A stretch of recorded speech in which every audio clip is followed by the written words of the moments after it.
छोड़ो मुझे, क्यों पकड़ रखा है मुझे? छोड़, नीचे बिठा से, नीचे बिठा। मुंह खोल इसका, मुंह खोल।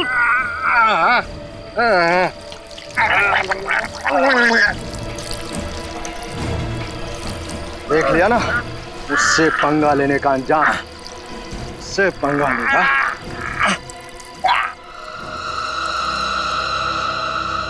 बॉस, ये उंगली एक लड़की की है जिसकी उम्र 22 से 25 साल के बीच में है। सर कोई और खास बात? हाँ, एक खास बात पता चली है। ये उंगली जिस किसी भी लड़की की है उसे जरूर कोई किडनी की तकलीफ और फंगल इन्फेक्शन हुआ है। इतनी कम उम्र में किडनी की बीमारी? बीमारियां आजकल उम्र देख के नहीं होती हैं फ्रेडी। निखिल, एक काम करो, पता लगाओ इस हफ्ते भर में 22 और 25 साल की उम्र की कितनी लड़कियां गायब हुई हैं और उनके गायब होने के रिपोर्ट्स लिखवाए गए हैं। हाँ सर, मेरी समझ में ये नहीं आ रहा है कि उस लड़की की उंगली वहां तक पहुंची कैसे? मच्छी ले लो, मच्छी, ताजी ताजी मच्छी, पापलेट, सुरमई, झींगा, मच्छी ले लो, ताजी ताजी मच्छी, मच्छी ले लो, मच्छी, ताजी ताजी मच्छी। मच्छी ताजी है ना? एकदम ताजी। दो हाथ ले चढ़ो। बांगड़ा कोनी। पापलेट कैसा दिया है? 800 सहा। भाई 800 कुछ है? अरे पापलेट बेच रही है सोना? अरे क्या साहिब, मैं मजाक करते हैं। सोना किधर 800 में मिलेगा? एकदम सही भाव है। ये 500 रख और सारी पापलेटें बांध दे। नहीं नहीं साहब, मेरा आदमी बहुत मेहनत करके मच्छी पकड़ के लाता है, ये भाव नहीं परवड़ेगा। ठीक है, ये 100 और 600 रख चल। ना आपका ना मेरा, 750 लूंगी। बोलो, बांधू मच्छी? 600 अपना आखिरी ऑफर है, वरना बाजार में और भी बहुत अच्छी जगह अच्छी मच्छी मिलती है। हाँ साहब, आप उधर से ही लो, आपका भी भला होएगा, उनका भी भला होएगा। दो हाथ दो जरा। ये तो अजीब मुसीबत है। मच्छी ले लो, मच्छी, अजीब मच्छी वाली है तो। ताजी ताजी मच्छी। अरे वो मच्छी वाली, झींगा है क्या? है भाभी, आइए।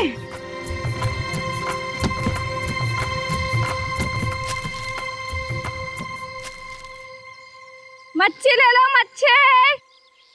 ओ ताई, यहाँ आना। आली आली, सिंगाड़ा है क्या? आहे आहे, हात दे मला।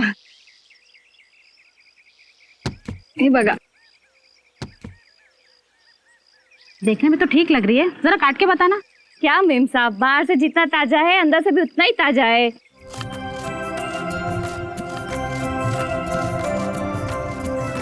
ये देखो, ये क्या है? Okay bye.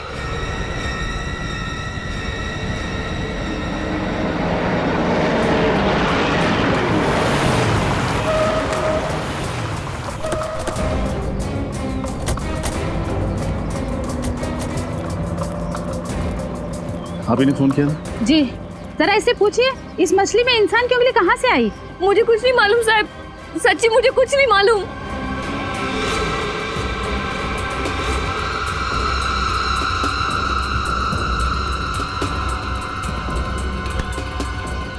क्या मतलब कुछ नहीं मालूम? ये मछलियाँ तुम ही लाई थी ना? जी साहब, 5 साल से मच्छियाँ बेच रही हूँ, पर आज तक ऐसा कभी नहीं हुआ साहब। ये मछलियाँ तुम्हारा पति पकड़ता होगा? जी, पर वो तो बहुत सीधा आदमी है, उसने कोई गड़बड़ नहीं की। तो फिर ये मच्छी कहाँ से पकड़ के लाया? वो तो नहीं मालूम, वो ही बता सकता है। बुला उसे। कि वो मच्छियाँ पकड़ने गया है, शाम तक लौटेगा। बाकी की मच्छियों में तो ऐसा कुछ भी नहीं है। एक काम करो, ये कार्ड रखो, तो बोलो CID ब्यूरो आके मिलो। जी साहब।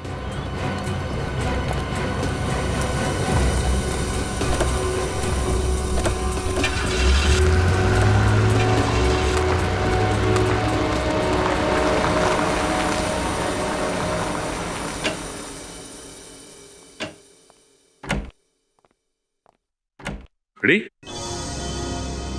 इतना परेशान क्यों लग रहे हो? कुछ नहीं सर। कुछ नहीं मतलब? कुछ बात तो जरूर है। फ्रेडी देखो, जब मैं परेशान था ना तो तुमने मेरे दिल का बोझ हल्का किया था। आज मेरी बारी, चलो बताओ क्या है। सर मुझसे एक बहुत बड़ा जुर्म हो गया है और उस जुर्म का प्रायश्चित तो मैं कैसे करूं समझ में नहीं आ रहा है। जुर्म किया? कैसा जुर्म? कैसे बताऊं सर, बताते हुए भी शर्म आ रही है, खुद पे गुस्सा आ रहा है।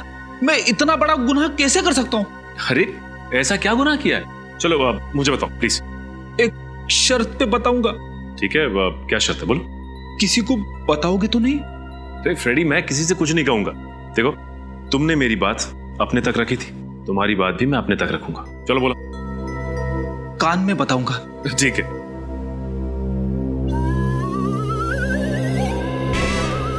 इतनी सी बात है, इस बात के लिए तुम अपने आप को गुनहगार कह रहे थे, मुजरिम कह रहे थे?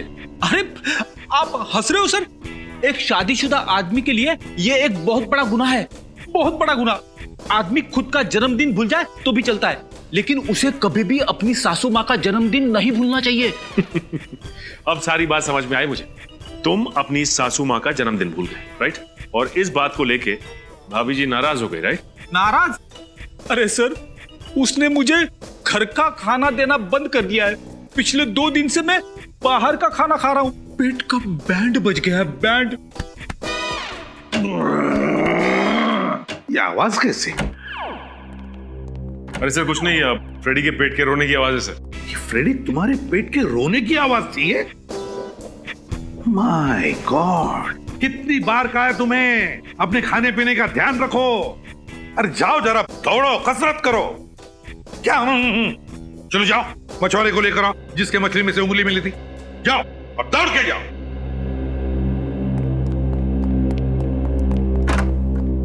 मिसिंग पर्सन ब्यूरो से क्या पता चला? सर इस हफ्ते 5 ऐसी लड़कियों की रिपोर्ट लिखवाई गई है जो मिसिंग है, जिनकी उम्र 22 से 25 के बीच में है। 5 लड़कियां हैं 22 और 25 साल की उम्र की। उनके घर वालों से जाकर पूछताछ करनी पड़ेगी, अच्छी तरह से पूछताछ करनी पड़ेगी। सर अरे वो मछली जिसमें से उंगली मिली थी, कहां पकड़ी थी तुमने वो? साहब वो मछली मैंने समुंदर से पकड़ी थी। समुंदर से? सर इतने बड़े समुंदर में एक लड़की को ढूंढना बड़ा मुश्किल है। वही तो, अगर एक बार पता चल जाए ना कि वो उंगली है किस लड़की की, तो सारा राज धीरे धीरे खुल जाएगा। वही तो राज है उस उंगली के पीछे। पर क्या? और है किसकी वो उंगली? क्या है ये राज?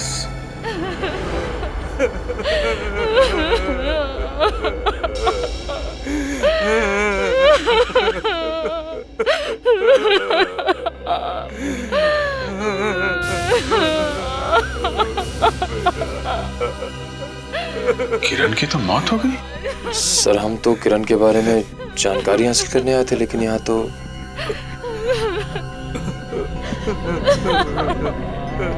जी आप माफ कीजिएगा, आप किरण के पिताजी? हाँ जी मैं ही हूँ, किरण का भागा पिता। देखिए मैं जानता हूँ ये वक्त गलत है, पर हमें किरण के बारे में आपसे कुछ सवाल पूछने थे। क्या आप पुलिस वाले? हम लोग सीआईडी से हैं। सीआईडी से? पूछो, क्या पूछना चाहते हो? दरअसल हमें एक उंगली मिली है, कटी हुई उंगली, और हमें शक है कि वो उंगली आपकी बेटी किरण की है। देखिए हमारी जवान बेटी अब इस दुनिया में नहीं रही, हम लोग वैसे भी बहुत सदमे में हैं, और आप इस तरह की बातें करके हमारे गम का बोझ और मत बढ़ाइए। संभालो अपने आप को। मैं आपका दुख समझता हूँ। क्या किरण को किडनी की बीमारी थी? हाँ, लेकिन ये बात आपको कैसे मालूम? और उसे फंगल इन्फेक्शन भी था। जी, किडनी फेलियर की वजह से। देखिए जिस किसी की भी ये उंगली है उसे ये बीमारी थी। अगर आप बुरा ना माने तो हम किरण का हाथ चेक कर सकते हैं। बिल्कुल नहीं, मैं इस तरह आपको अपनी मरी हुई बेटी का सबके सामने अपमान नहीं करने दूंगी। शांत हो जाओ शारदा, इन्हें जांच करने दो। ठीक है, अगर आपके लिए जरूरी है तो आप कर लीजिए। Thank you very much.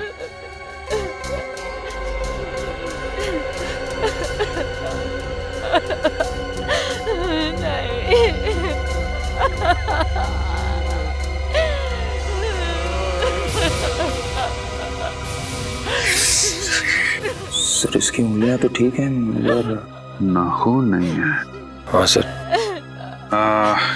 किरण तो लापता थी, फिर ये आपको कब मिली? कल ही मिली हमें इसकी लाश आर के हॉस्पिटल के मॉर्ग रूम से। Morgue room? जी हाँ। देखिए, मैं जानता हूँ ये आपके लिए आसान नहीं है, पर हमें किरण की लाश फॉरेंसिक लैब ले जानी होगी जांच के लिए। बिल्कुल नहीं, शांत हो जाओ। आप ऐसा नहीं कर सकते। शांत हो जाओ। किरण की लाश को फॉरेंसिक लैब भेजने का इंतजाम करो। हाँ सर, ये उंगली किरण की नहीं है ना? हाँ बस, ये उंगली किरण की नहीं है। तो फिर किसकी है सर? ये उंगली किसी 50 से 55 साल के बुजुर्ग की है। लेकिन सर आप ही ने तो कहा था कि ये उंगली किसी लड़की की है। हाँ कहा था, लेकिन उस वक्त मैंने सिर्फ नाखून के बलबूते पर कहा था।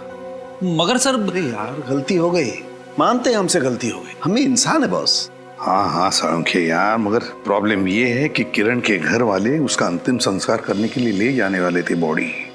बहुत तकलीफ हुई थी अभिजीत और निखिल को जब वो वहां पहुंचे थे। I am sorry boss, really very sorry. लेकिन अब मैं कंफर्म हूं, ये उंगली किसी 50 से 55 साल के बुजुर्ग की है और उसे ब्लड कैंसर था। Blood cancer? हाँ सर, और उनको मरे हुए 4-5 दिन हो चुके होंगे। कुछ और पता चला? हाँ, ये देखो बॉस, ये उंगली बहुत बुरी तरह से कुचल गई है किसी भी वजह से। किसी एक्सीडेंट की वजह से? हाँ हो सकता है। लेकिन एक काम करो, किरण की बॉडी उसके घर वालों को सौंप दो और उनसे कहो कि हमसे गलती हो गई और हम माफी चाहते हैं। रजत, पता लगाना पड़ेगा किसी ऐसे आदमी का जिसकी उम्र 50-55 की है और जिसे ब्लड कैंसर है और जिसकी उंगली बुरी तरह से कुचल गई है एक्सीडेंट में। देखते हैं इस हॉस्पिटल से क्या पता चलता है। एक्सक्यूज मी, हम लोग सीआईडी से आपसे कुछ पूछताछ करनी है। सीआईडी? क्या बात है सर, किसी का खून हो गया क्या? हाँ, हमें ये पता करना है कि कुछ दिन पहले आपके हॉस्पिटल में एक 50-55 साल के बुजुर्ग अपना कैंसर का इलाज कराने आए थे क्या? सर यहाँ सभी मरीज कैंसर का इलाज कराने ही आते हैं। आप किसकी बात कर रहे हैं सर? उन्हें ब्लड कैंसर था और एक हादसे में उनके हाथ का आगे का हिस्सा खराब हो गया था, इसीलिए उन्होंने ऑपरेशन भी कराया था उसका। अरे बाप रे, जिस इंसान को कैंसर था उसके साथ ही हादसा भी हो गया। जिंदगी भी ना पता नहीं कितना कष्ट देती है कई लोगों को। सर मैं चेक करके बताता। प्लीज। हाँ सर, आप ठीक कर रहे हैं। ऐसे ही एक बुजुर्ग की डिटेल है यहाँ पे। अच्छा, नाम क्या उनका? सर इनका नाम पुनीत नाम है सर इनका। एड्रेस क्या? सर 32 VRB रोड, ज्योति नगर। ज्योति नगर?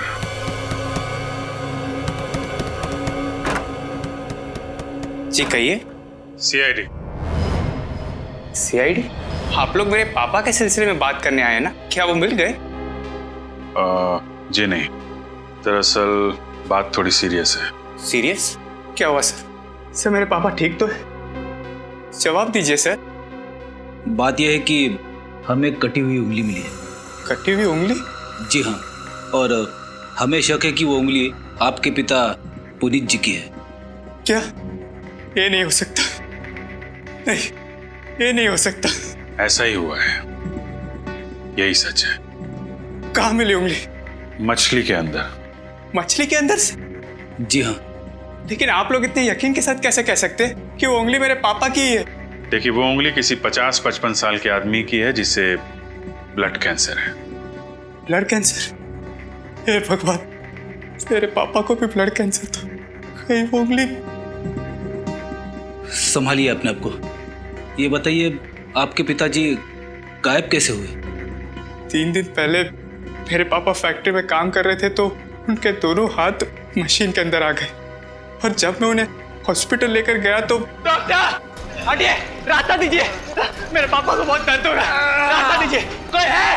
डॉक्टर को बुलाओ, डॉक्टर। एक डॉक्टर भी नहीं है मेरे पापा को देखने के लिए। घबराना मत पापा, मैं आपको कुछ नहीं होने दूंगा, ठीक है? Doctor, doctor, doctor, doctor, doctor, doctor साहब, डॉक्टर साहब, डॉक्टर साहब। अरे ऐसे कैसे अंदर घुसे आ रहे हैं आप? मेरे पापा की हालत बहुत खराब है। कहाँ है वो? बाहर स्ट्रेचर पे। आप प्लीज आइए मेरे साथ।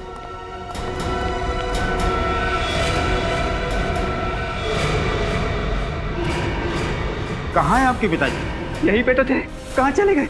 ये कैसा मजाक है? ये मजाक नहीं डॉक्टर साहब, यहीं पे तो थे, मैं भी उन्हें स्ट्रेचर पे लाया था। पापा, पापा, पापा, नर्स, मेरे पापा कहाँ हैं? मैं अभी उन्हें स्ट्रेचर पे लेके आया। नहीं, मैंने नहीं देखा आपके पापा को। नहीं देखा पापा। भाई साहब, मेरे पापा कहाँ हैं? हाँ, मेरे पापा कहाँ हैं? मुझे क्या पता? नहीं पता, कहाँ गए मेरे पापा? पापा, पापा, पापा। कौन से हॉस्पिटल में गए थे आप? RK hospital. RK hospital? Sir, ये तो वही हॉस्पिटल है ना जिसके मॉर्ग में किरण की लाश रखी गई थी? कहीं इन दोनों बातों का आपस में कोई संबंध तो नहीं? R K hospital. सालुंके, तरीका सालुंके कहाँ है? हाँ सर, सालुंके सर, वो एक्चुअली सर। एक्चुअली वो कहाँ है? सालुंके कहाँ है? सर दरअसल बात यह है कि मैं क्या कह रही थी। कहाँ है सालुंके? कुछ गड़बड़ की है क्या उसने? नहीं, ऐसा कुछ नहीं है। ऐसा कुछ नहीं है? वहां क्यों देख रही हो सालुंके? सर वहाँ पे मत जाइए, वहाँ पे कोई नहीं है। सालुंके, ये क्या बचपना है? नहीं कुछ नहीं, वो मैं क्या मैं क्या? हाँ? जरूर कुछ गड़बड़ की है तूने। नहीं, गड़बड़ कुछ नहीं की बस। तो फिर ऐसे छुप के क्यों बैठा? मैं निकलता हूँ, बाहर निकलता हूँ, लेकिन एक शर्त है। अरे फिर बचपना? तुम मुझे कुछ कहोगे नहीं। तू पहले बाहर आ। हाँ, निकलता हूँ। क्या हुआ बता? क्या गड़बड़ की है तूने? नहीं, गड़बड़ कुछ नहीं की बॉस, मैं तुम्हें कुछ बताना चाहता हूँ। क्या बताना चाहता है? बॉस, वो जो उंगली है, हाँ, वो उंगली एक लड़की की भी है और एक आदमी की भी है। क्या कहा तूने? ये उंगली एक लड़की की भी है और एक आदमी की भी? हाँ। क्या बात कर रहे हैं सालुंके साहब? एक उंगली तो एक ही इंसान की हो सकती है ना। अब ये उंगली एक आदमी और एक लड़की दोनों की कैसे हो सकती है? वो इसके रजत, ये पूरी की पूरी उंगली है तो पुनीत जी की, लेकिन उस पर जो नाखून लगा हुआ है वो है किरण का। ये उंगली है पुनीत की, पर नाखून लगा है किरण का। मतलब तुम्हारे कहने का मतलब है कि नेल ग्राफ्टिंग किया है? एग्जैक्टली बॉस, यही मैं कहना चाहता हूँ बॉस। ये जो उंगली थी ये कुचली हुई थी, और इस कुचली हुई उंगली पर किसी का नेल ग्राफ्ट किया गया है। नेल ग्राफ्टिंग का मतलब है अगर नाखून टूट जाए तो उसकी जगह पे ऑपरेशन के जरिए किसी और का नाखून लगवाना। अरे वाह, आज सूरज किधर से निकला भाई? आप मेरी इंसल्ट कर रहे हैं? अरे नहीं सालुंके, किसी भी ग्राफ्टिंग में, मेरा मतलब है ऑर्गन ग्राफ्टिंग में। चलो हम नेल ग्राफ्टिंग समझते हैं। अगर उंगली आदमी की है तो उसके ऊपर नाखून लगेगा आदमी का ही, और अगर लड़की की उंगली है तो उस पर नाखून लगेगा लड़की का, है ना? नहीं तो ये रिजेक्ट हो सकता है। बिल्कुल। तो फिर ये क्या है? वही तो मैं भी सोच रहा हूँ बॉस, ये क्या है? ये किस अनाड़ी डॉक्टर ने किया है? ऐसा तो कहीं होता ही नहीं है। मगर जो कुछ भी हुआ है आरके हॉस्पिटल में ही हुआ है, क्योंकि पुनीत भी गया था आरके हॉस्पिटल में, और किरण की लाश भी मॉर्ग में थी आरके हॉस्पिटल में। तो गड़बड़ जो कुछ भी है उस आरके हॉस्पिटल में ही है। जी कहिए। मैं सीआईडी से हूँ। पुनीत जी के बारे में आपसे कुछ पूछताछ करनी है। पुनीत? कौन पुनीत जी? राहुल के पिताजी, ये राहुल। कुछ याद आया आपको? ये अपने पिता के इलाज के लिए आपसे विनती करता रहा, और इसी बीच पुनीत जी हॉस्पिटल से गायब हो गए। अच्छा, राहुल के पिताजी, इनकी बात कर रहे हैं आप? सर, वो हॉस्पिटल से कहाँ चले गए किसी को कुछ पता नहीं चला। कमाल है, कैसा हॉस्पिटल है ये? एक घायल मरीज यहाँ से गायब हो जाता है और किसी को कुछ पता नहीं चलता। सर, पहले तो मुझे लगा कि वो मजाक कर रहा था, लेकिन जब बाद में पता चला तो सचमुच सर मुझे बहुत बुरा लगा। नहीं साहब, मैंने नहीं देखा। वो आदमी कहाँ गया? तुमने कुछ देखा कैसे नहीं? एक आदमी हॉस्पिटल से अचानक गायब हो जाता है और तुम कहते हो कि तुमने कुछ देखा ही नहीं। पुनीत जी के हाथों से खून बह रहा था, वो दर्द से करा रहे थे और किसी ने कुछ देखा ही नहीं। कमाल है साहब, मैं बिल्कुल आपसे सच कह रहा हूँ। मैंने उन्हें अंदर आते हुए तो देखा था, पर बाहर जाते नहीं। वो इस गेट से बाहर नहीं गए। अगर इस गेट से बाहर नहीं गए तो क्या हॉस्पिटल में कोई और भी रास्ता क्या बाहर निकलने का? हाँ साहब, शायद वो दूसरे गेट से गए होंगे। दूसरे गेट से? अच्छा, उस गेट पे कोई वॉचमैन रहता है? जी साहब, वहाँ रघु नाम का वॉचमैन बैठता है। अच्छा, वो गेट किस तरफ है? साहब, उस तरफ है।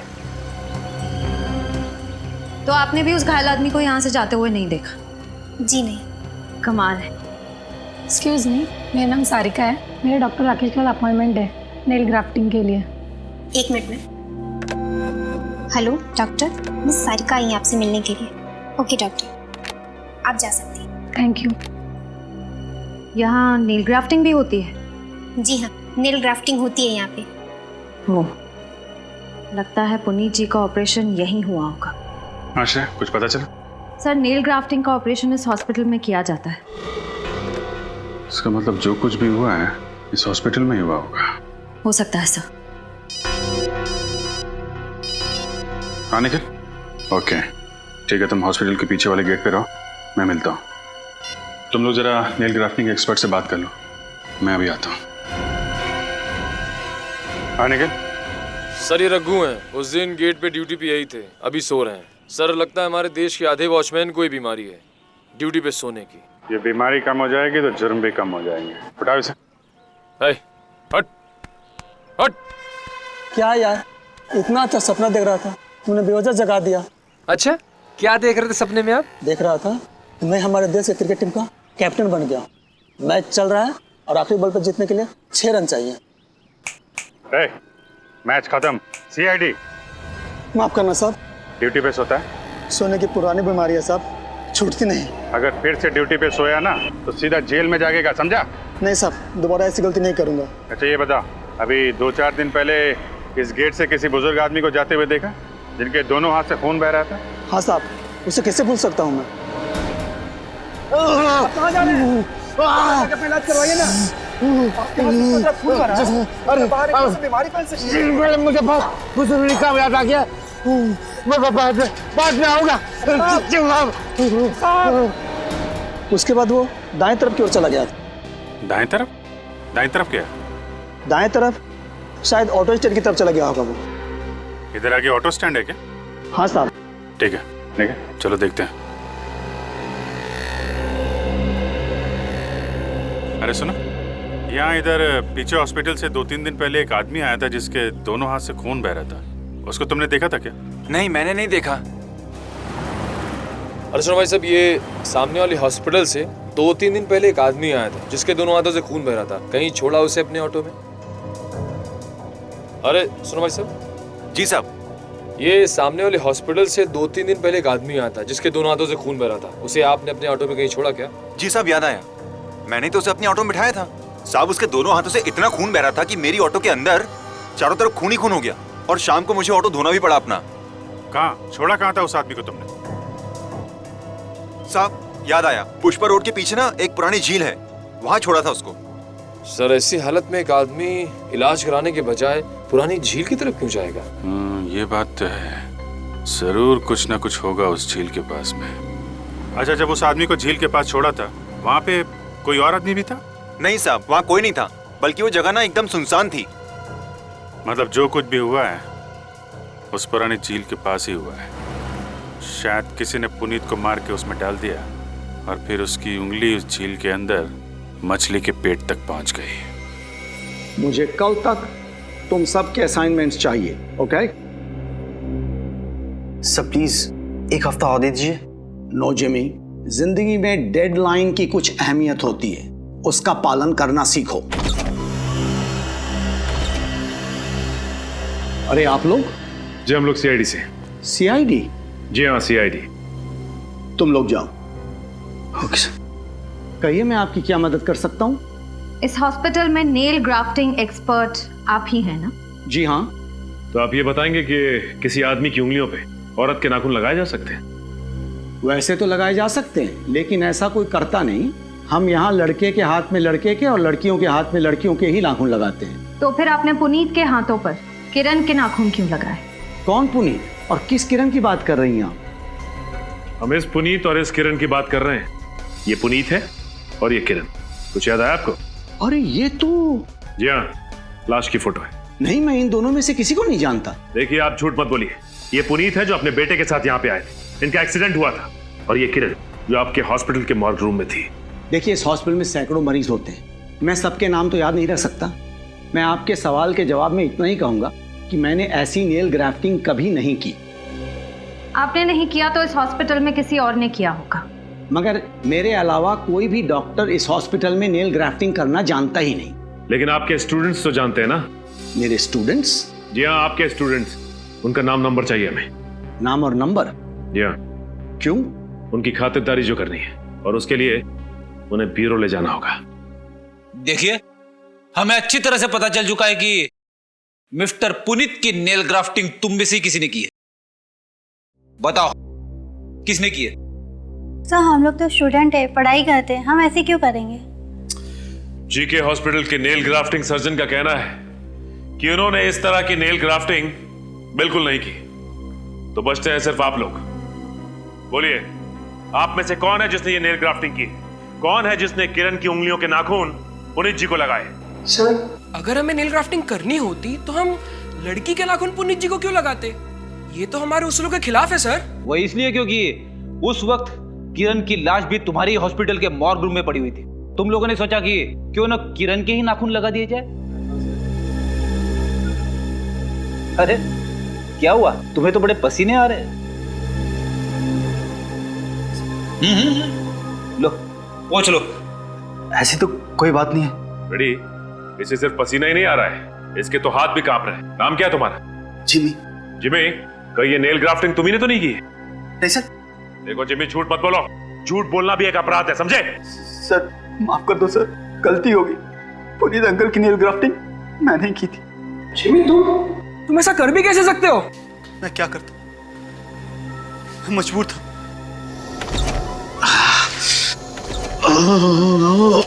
ओह नो, ये कैसे हुआ? आपका तो बहुत खून बह रहा है। काम करते वक्त बेचारे का हाथ मशीन में आके बेटा उंगलियों के नाखून खराब हो गए। अंकल, अगर नाखून खराब हो गए हैं तो हो सकता है नेल ग्राफ्टिंग करानी पड़े। पर बेटा, इसमें तो बहुत खर्च आएगा। देखो बेटे, ना तो इनकी इतनी हैसियत है और ना ही इनके बेटे राहुल की इतनी हैसियत जो लाखों रुपए के इलाज का खर्च उठा सके। देखिए अंकल, मैं 25-30 हजार तो दे सकता हूँ, लेकिन उससे ज्यादा नहीं बेटा, तुम गलत समझ रहे हो। हमें पैसे नहीं चाहिए। तुम्हें नेल ग्राफ्टिंग आती है ना? हाँ अंकल। बस बेटा, हम ये चाहते हैं कि तुम मेरी उंगलियों को नाखून लगा दो। नहीं अंकल, आप तो जानते हैं ना कि मैं पढ़ाई कर रहा हूँ, और अंकल मुझे ये सब करने की अनुमति नहीं है। नहीं बेटा, हमें पूरा विश्वास है कि तुम ये कर सकते हो। नहीं अंकल। हाँ बेटा, और फिर तुम डॉक्टर लोगों की भलाई के लिए तो बन रहे हो ना? हाँ अंकल, पर मना मत करना। अगर मेरा हाथ बेकार हो गया तो फिर मैं खर्चा कैसे चला पाऊंगा बेटा? ठीक है अंकल, मैं आपके लिए करूंगा, लेकिन अभी नहीं, रात को। और आप लोग पिछले दरवाजे से आना प्लीज अंकल। इसके बारे में किसी को पता ना चले। नहीं बेटा, किसी को भी पता नहीं चलेगा। इस बारे में राहुल को भी मत बताना। ठीक है अंकल, आप अपना ख्याल रखना। शुक्रिया बेटा। सर, पुनीत अंकल राहुल को ये बात इसलिए नहीं बताना चाहते थे क्योंकि वो जानते थे कि इलाज के लिए पैसा ना होने की बात सुनकर राहुल बहुत उदास हो जाएगा, डिप्रेस हो जाएगा। फिर भी तुमने ये गलत काम किया है। अपने डॉक्टरी ज्ञान का गलत फायदा उठाया तुमने। सर, मैं क्या करता? जिन हाथों ने मुझे बचपन में झूला झुलाया, चोट लगने पर मरहम लगाया हो, सर जिन हाथों ने मुझे भूख लगने पर खाना खिलाया हो, उन हाथों को खून से लहूलुहान कैसे छोड़ देता? सर, मैं पुनीत अंकल के साथ ऐसा कैसे कर सकता था सर? ठीक है, फिलहाल आप लोग जा सकते हैं। जरूरत पड़ने पर हम आपको फिर बुलाएंगे। जी सर। पुनीत जी हॉस्पिटल से सीधा पुरानी झील की तरफ गए थे। उन्हें अब झील के आसपास ही तलाशना होगा।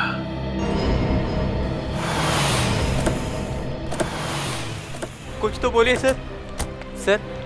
सर आप कुछ बोलेंगे नहीं तो मेरी कुछ समझ में नहीं आ रहा है सर। कहाँ आ गए सर? सर आप लोग ऐसे चुप रहेंगे तो प्लीज सर बताइए ना, हम लोग यहाँ पुरानी झील पे क्यों आए सर? क्योंकि पुनीत जी हॉस्पिटल से सीधे यहीं आए थे और हमें शक है कि नहीं सर, आप प्लीज ये मत कहिएगा कि आपको शक है कि मेरे पापा की लाश इस झील में है। मेरे पापा जिंदा है सर। मेरा दिल कह रहा है कि उन्हें कुछ नहीं हो सकता, उन्हें कुछ नहीं हो सकता है सर। मैं भी यही उम्मीद करता हूँ। आप लोग तलाशी शुरू कीजिए।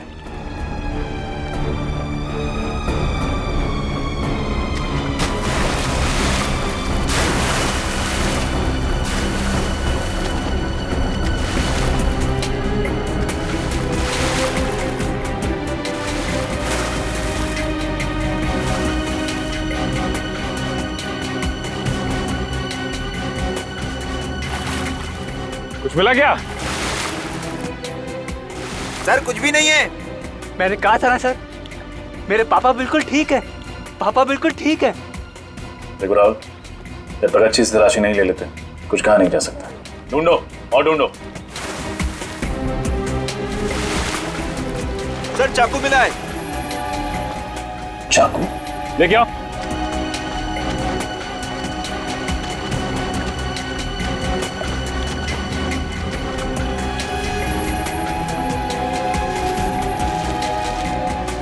और अंदर जाके देखो।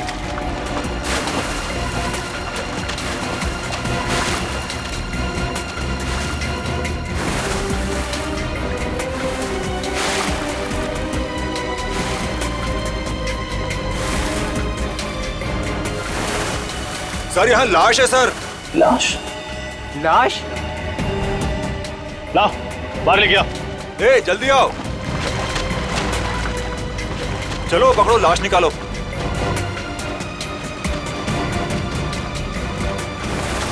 संभाल के संभाल के।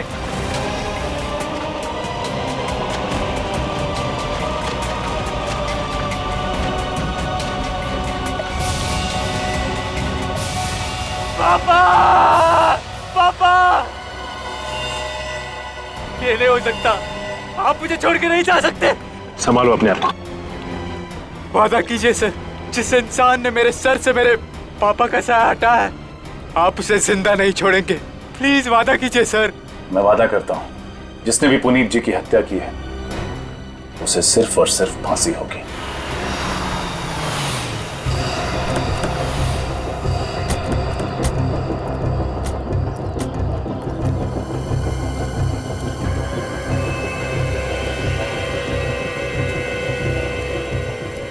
आप लोग साहब? हम लोग सीआईडी से हैं। यहाँ के मैनेजर या मालिक जो कोई भी है जल्दी बुलाओ उन्हें।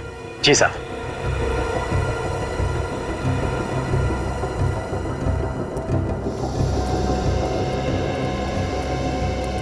क्या हुआ साहब? मैं इस फैक्ट्री का मालिक हूँ हरीश, और ये है यहाँ के मैनेजर दिलीप। मिस्टर हरीश, आपके फैक्ट्री में पुनीत नाम का एक आदमी काम करता था। हमें उसकी लाश पुरानी झील में से मिली है। लाश? जी हाँ, लाश। जिस दिन उसकी मौत हुई ठीक उसी दिन आपकी फैक्ट्री में काम करते हुए उसका हाथ किसी मशीन में आ गया था ना? हाँ साहब, आया था साहब। लेकिन साहब इसमें मशीन की कोई गलती नहीं है। पुनीत खुद ही बहुत लापरवाही से काम करता था साहब। बिल्कुल नहीं साहब, हमने पुरानी मशीनें बदलने के लिए इन्हें कई बार कहा, इन्होंने एक भी नहीं सुनी। अब इसका नुकसान तो हम मजदूरों को उठाना पड़ता है साहब। साहब ये झूठ बोल रहा है। मेरे पास सारी मशीनों की रसीदें हैं, आप खुद चेक कर लीजिए। मशीनों को ज्यादा साल नहीं हुए। वो तो हम बाद में देख लेंगे। फिलहाल हम लोग यहाँ पे पुनीत के खून के बारे में जानने आए हैं। क्या पुनीत का खून हुआ? हाँ खून। पहले किसी ने पुनीत को चाकू से मारा और फिर उसकी लाश को झील में फेंक दिया। पर साहब ऐसा क्यों करेगा कोई? और पुनीत की किसी के साथ कोई दुश्मनी भी नहीं थी। दुश्मनी थी ना इस गगन के साथ। मुझसे?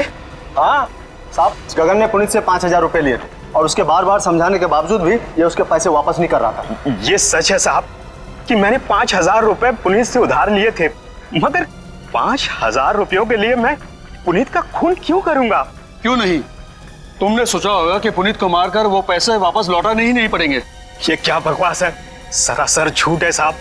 मैंने इनके ऊपर इल्जाम लगाया ना साहब, तो ये लोग उल्टा मुझे ही फंसा रहे हैं साहब। अच्छा, पहले ये बताओ कि जब पुनीत गायब हुआ उस दिन उसका बर्ताव कैसा था? साहब वो काफी परेशान सा था और घबराया हुआ था साहब। परेशान था, घबराया हुआ था, क्यों? उसकी वजह तुमने जानने की कोशिश नहीं की? हाँ, मैंने उससे कई बार जानने की कोशिश की, लेकिन उसने मुझे कुछ नहीं बताया। आप लोगों को मालूम है पुनीत की परेशानी की वजह क्या थी? साहब पक्का तो नहीं मालूम, मगर शायद वो रमेश जी की वजह से परेशान होंगे। रमेश? कौन रमेश? वो साहब कोई नहीं साहब, कोई नहीं। देखो, अपने मालिक से डरने की कोई जरूरत नहीं है। जो भी बात है खोल के बोलो। साहब जिस दिन पुनीत जी गायब हुए थे उसके ठीक एक दिन पहले रमेश जी भी गायब हुए थे। रमेश गायब हुआ? ये रमेश यहाँ पे फैक्ट्री में काम करता था? जी साहब। आपने रमेश के गायब होने की रिपोर्ट नहीं लिखवाई पुलिस में?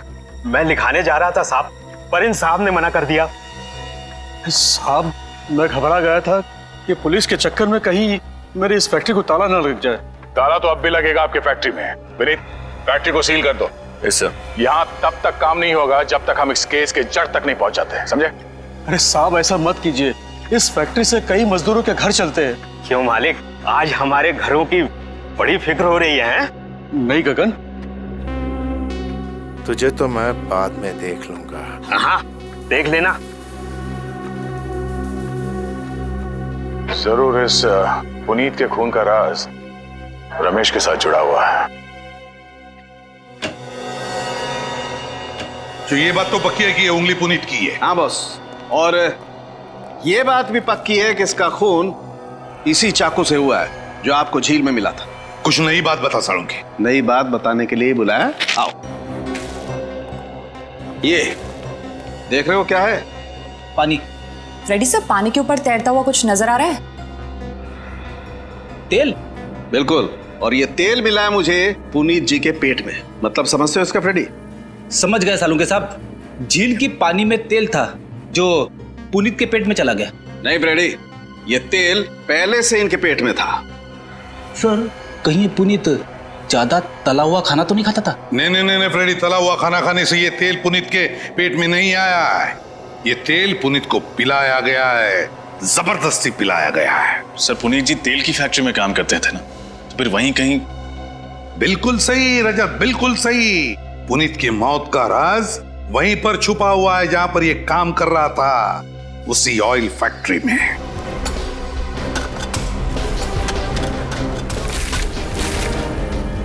एक मिनट, हाथ से हटाओ।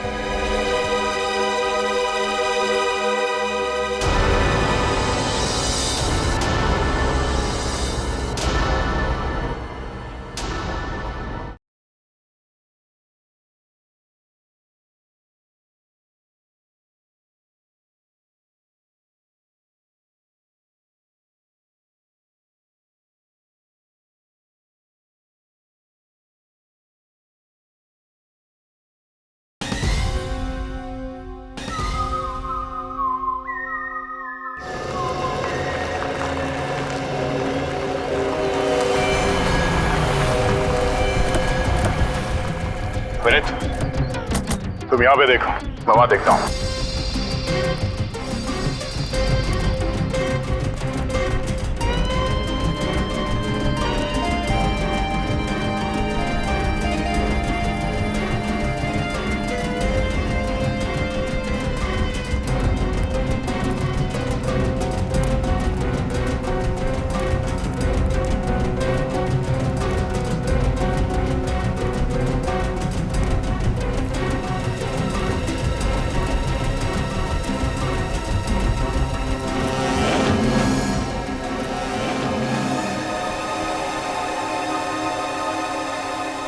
काफी ढीली है यहाँ पे।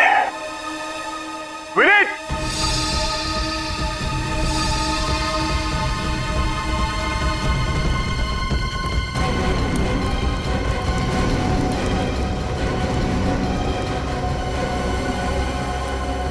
Yes sir. एक काम करो विनीत, गाड़ी में से खोदने के लिए कोई सामान लेके आओ। Yes sir.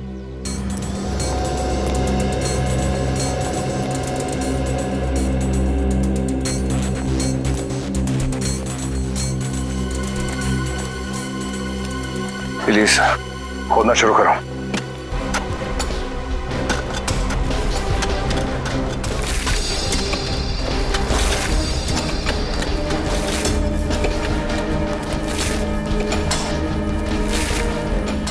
एक मिनट,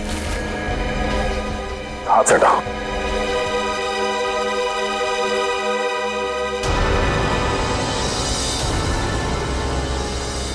सर, कहीं ये रमेश की लाश तो नहीं? साहब, जिस दिन पुनीत जी गायब हुए थे उसके ठीक एक दिन पहले रमेश जी भी गायब हुए थे। हो सकता है जिस बात का डर था वही हुआ। एक काम करो विनीत, इस ऑयल फैक्ट्री के मालिक और यहाँ के वर्कर्स, उन सबको यहाँ पे बुलाओ। Yes sir.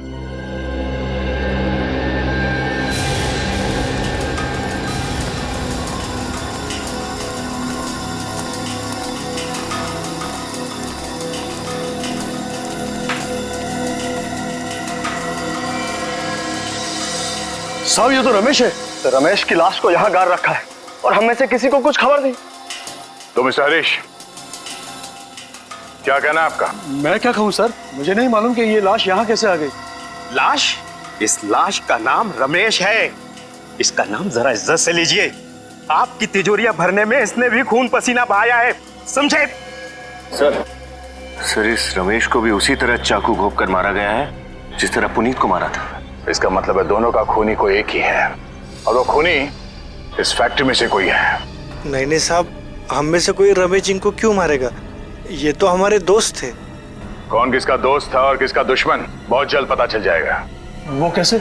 आज शाम 7 बजे MI रोड पे एक गवाह खूनी का नाम बताने वाला है। उसने खुद पुनीत का खून होते हुए देखा है। क्या? जी हाँ। बस आज शाम तक का इंतजार है, फिर पता चल जाएगा खूनी कौन है और वो होगा सलाखों के पीछे।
अरे तुम?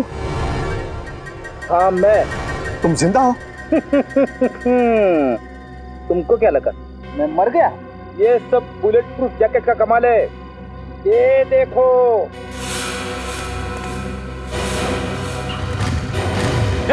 रुक जा।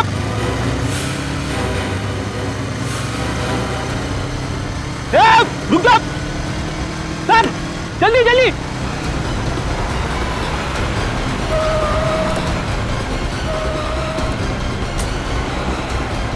ये आदमी हाथ से छूटना नहीं चाहिए।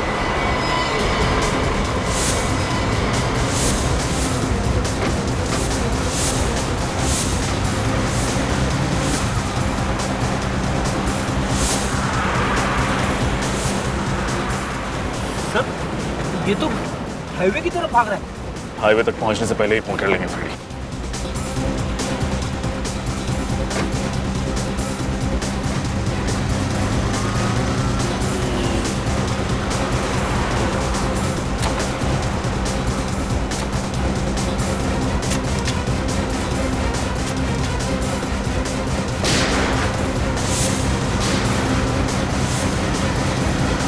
तेरी तो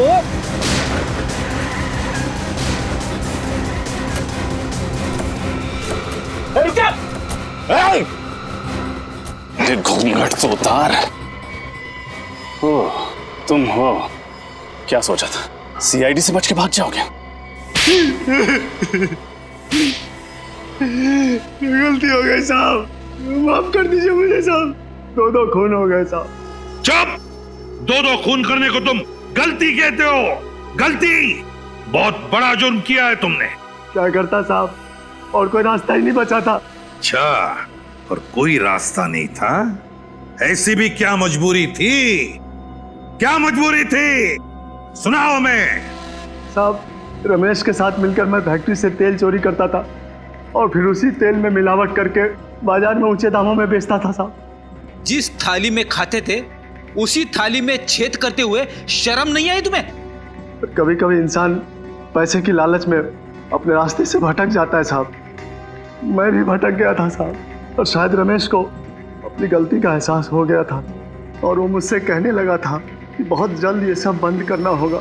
मेरी बात को समझ दिलीप, बेईमानी की घी की रोटियों में वो सुकून नहीं है जो ईमानदारी की रूखी सूखी रोटियों में सुकून है। हाँ। अच्छा बेटा, तेरा पेट भर गया तो अचानक से तेरे जमीर में ईमानदारी के दीपक जलने लगे। एक बात याद रख, ईमानदारी के दिए को गरीबी की हवा के झोंके पल भर में बुझा देते हैं। नहीं दिलीप, ऐसी कोई बात नहीं है। मैं अपने मालिक को और ज्यादा धोखा नहीं दे सकता, इसलिए आज से इस काले धंधे में तुम्हारा साथ नहीं दे सकता भाई। बस तू मत दे मेरा साथ, मैं ये काम अकेला भी कर सकता हूँ। नहीं, तुम ऐसा नहीं कर सकते हो। अगर तुम ऐसा करोगे तो मैं मालिक को सब कुछ बता दूंगा। तो ईमानदारी की चिंगारी इतनी भड़क चुकी है तो आज मैं तुझे दिखाता हूँ इस चिंगारी को मैं कैसे बुझाता हूँ।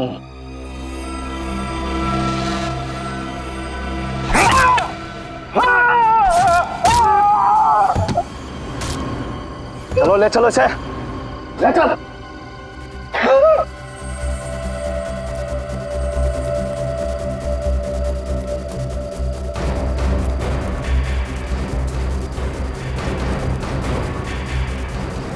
चलो चलो जल्दी चलो।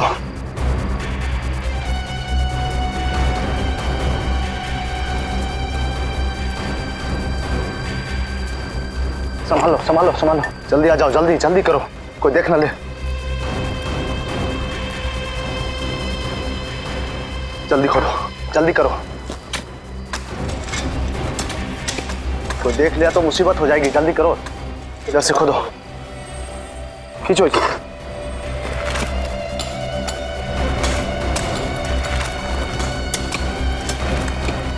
उठाओ,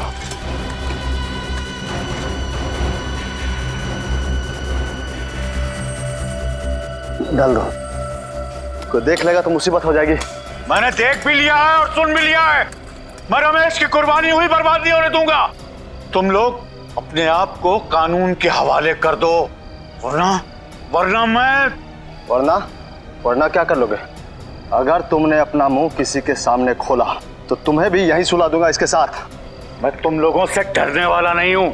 तुम लोग आज ही अपने आप को सीआईडी के हवाले कर दो, वरना मैं खुद सीआईडी को फोन लगाऊंगा। पुनीत, मैं तुम्हें मुंह मांगी कीमत दूंगा, सोच लो, वरना तुम्हारा भी एक बेटा है ना। जाओ, सोच समझ लो अच्छी तरह। फिर रमेश का खून करते हुए पुनीत ने तुम्हें देख लिया तो तुमने पुनीत को भी मार डाला। पुनीत को मैंने उसकी जिंदगी बचाने का मौका दिया था। नोटों से मैंने उसका मुंह बंद करना चाहा था, लेकिन वो अपनी गरीबी में ही खुश था। पैसों की चमक से भी उसकी ईमानदार आंखें चौंधिया नहीं पाई साहब। क्योंकि सच्चा इंसान था वो, एक सच्चा इंसान जिसकी ईमानदारी तुम खरीद नहीं सके, और फिर इसलिए तुमने उसका हाथ मशीन में डाल दिया। हाँ साहब, लेकिन वो खुश नसीब था कि उस समय बच गया।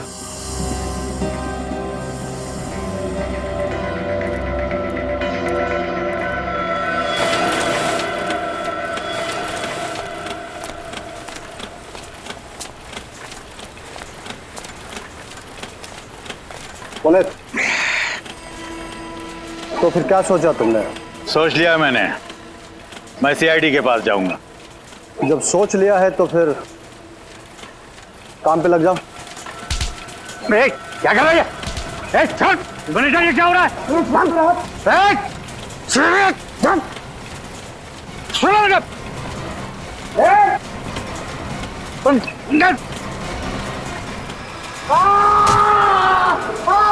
चलो चलो चलो चलो, भागो, छोड़ दो, भागो भागो भागो।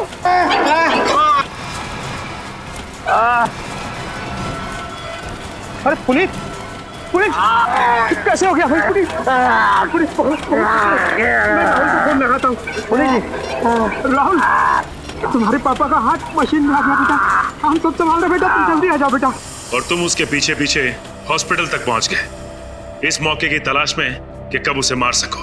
हाँ साहब, और वो मौका मुझे मिला पुरानी झील के पास, जहाँ पुनीत आया था वो चाकू लेने, जिस चाकू से मैंने रमेश का खून किया था, और वो चाकू लेकर आपके पास आने वाला था, इसीलिए मैंने उसी चाकू से उसका भी खून कर दिया, और फिर सबक सिखाने के लिए मैंने उसके मुंह में वही तेल डाल दिया।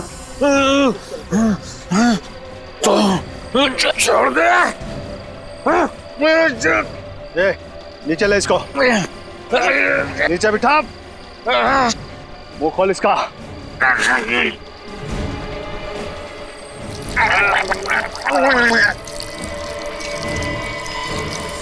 और उसी तेल ने तुम्हें पकड़वा दिया। तुम्हारे जुर्म की पूरी दास्तां कह दी उस तेल ने। अब सड़ते बैठना जेल की सलाखों के पीछे, फांसी का ऑर्डर आने तक हिसाब लगाते बैठना कि कहीं ये बेईमानी का तेल तुम्हें महंगा तो नहीं पड़ा।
छोड़ो मुझे,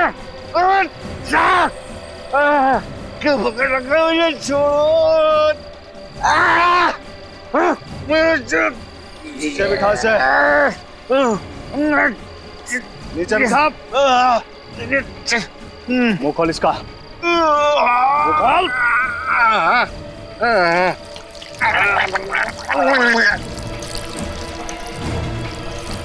देख लिया ना, उससे पंगा लेने का अंजाम, उससे पंगा लेगा।